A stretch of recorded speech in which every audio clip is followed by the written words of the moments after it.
think with anything in any sport, there is always a risk and a concern of injury.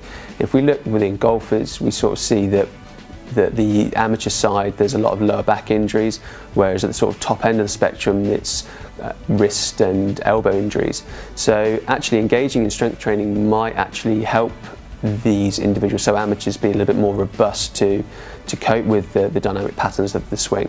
But also in terms of the elite end of the spectrum, a lot of the injuries involved with the wrists and elbows are potentially through overuse.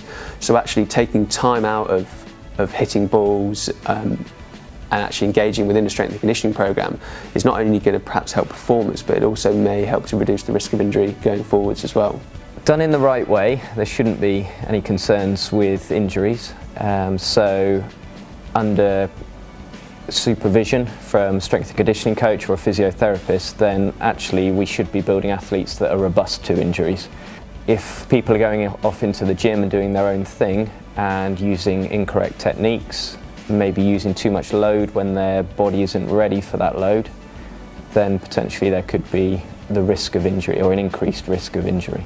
And other signs of overtraining are things like disturbed sleep patterns, loss of appetite, irritable, and generally just fatigued and not recovering as quickly as perhaps they should be. But if they start to see a really bad ball flight and the player then says, oh, I'm struggling with this shot because I'm feeling pain in this left shoulder or my wrists or my hands, and these are sort of warning signs that perhaps hitting a number of golf shots isn't going to help in the long run. It's actually potentially going to make that injury worse.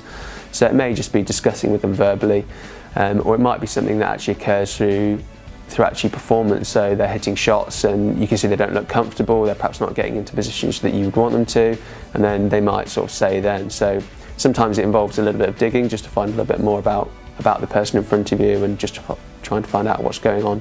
So if they spot any signs of overtraining, first of all, sit down with the golfer and just get them to outline what they've done in the past few weeks. So almost build up like a training diary of what they've actually taken part in. So how much practice have they done, how many balls have they hit, how many gym sessions have they done. If the PGA Pro doesn't know how to deal with it, seek advice from maybe a sports scientist or a strength and conditioning coach or a physiotherapist.